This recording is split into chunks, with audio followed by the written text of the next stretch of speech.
So I'm trying to demonstrate here real quick the effects of freezing an ORGONE pyramid, which is a piezoelectric circuit, over a cup of water. This is regular tap water. Notice how it creates an egg shape. This egg shape is dielectricity and magnetism. Dielectrical centripetal convergence, centrifugal magnetic divergence, creating the outward pressure against the egg. If you study Tesla, if you look up Ken Wheeler, if you look up Charles Proteus Steinmetz, Michael Faraday, people that give us the modern day electrical world, it kind of demonstrates how the physics of electricity, how magnets work. This pyramid is resin compressed over and hardened over quartz and copper. The quartz being compressed is what's creating the piezoelectric circuit, low voltage. Now, this big of a piece of quartz compressed can light a lighter or a wristwatch. Now, if you imagine a big pyramid like the pyramids in Giza, imagine what kind of power that's putting out there. Low amplitude, but if they had ways to modulate, like using water, sound, which that's what the pyramids had, and then big sound chambers, and they were also built sometimes over water, particularly the pyramids in Giza. They're built out of limestone with quartz inside of them, so it's creating a gigantic piezoelectric circuit. It's also have the potential of using the water underneath the system for a dielectric constant or conductivity enhancement. There's a sound chamber inside a lot of them that they're built like into this kind of shape, so that as the mechanical waves, this is my hypothesis, as the mechanical waves create pressure inward and the pressure of the weight going down inward due to gravity, the two together enhance the already piezoelectric circuit.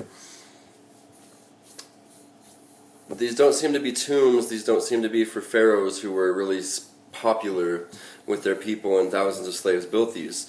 It seems to be they were very smart people. They understood mathematics, measurement, electricity, physics, and so they built something along the lines of our Hoover Dam. Now let's think of Tesla real quick, and let's think of how in the last 100-150 years most of our technology has kind of just spiked, and before that we had thousands of years of maybe a blank spot. Almost. Relatively. If the Egyptians got this, or anything like this, and then something happened to them, a comet, solar flare, any number of things could have disrupted their path of evolution. And so, let's picture something like that happens to us, and then 10,000 years from now, people are trying to decide what the Hoover Dam was. They're like, no, it was purely to stop water. There could have been nothing else for it, you know. And us being alive today, we just know that it's also used to give us energy.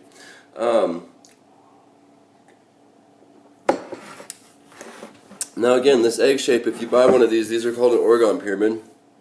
They're under $100 typically. The guy, I will link you to him, his name is Jason O'Neill. If you see, he does really good work.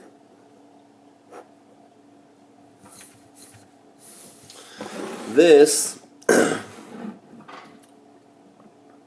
is a demonstration of the shape of the egg of life. This is happening due to electric and magnetic fields which the earth is producing, the sun is producing, rocks are producing. And then when you think about this shape, it's like how many creatures come out of this shape, right? Tons. And it's like when we think of the organization of life, everything is somehow mathematical. Everything is organized to some kind of intelligent design. Either which way, it seemed like the Egyptians seem to understand this. And the future is going to be into dielectric and magnetism. It's not going to be in Einstein particle physics, or CERN. It's going to be in dielectric, magnetism. It's going to be in high-speed space travel, mind reading, synthetic telepathy, gene hacking. If you're interested, look into this. Look into the megalithic Egyptians as opposed to the dynastic Egyptians. Look into piezoelectric circuits. What makes a piezoelectric circuit? P-E-I-Z-O, electric circuit. There's more videos. If you look up Magnet Egg by Theoria Apophysis. Theoria as in like theory, and then Apophysis, Apophisis. He's got a lot of physics descriptions. I'll try to bring more of those to the table here soon. I wanted to make the video about pyramid power. This is proof that pyramid power is emitting a field. It's giving off energy. The energy it's giving off is not zero, you see? Proof. This is the field frozen in water. You can do this at your home for free, as long as you have one of these pyramids, a cup, and some water. And a freezer.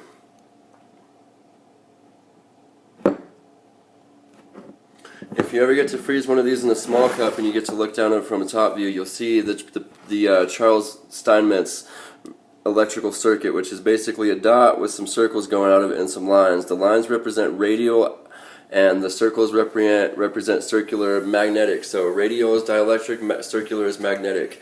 This pyramid is producing this. Deep down underneath and up above, the pyramids in Giza are likely doing something similar. They were likely used to power the cities. We don't know what the rest of it was, but somehow they're keeping this from us, from the people who run the pyramids. It's not our government keeping this from us. We need to, if you just look a little deeper, the historians got it wrong, the science is there. Do a little digging.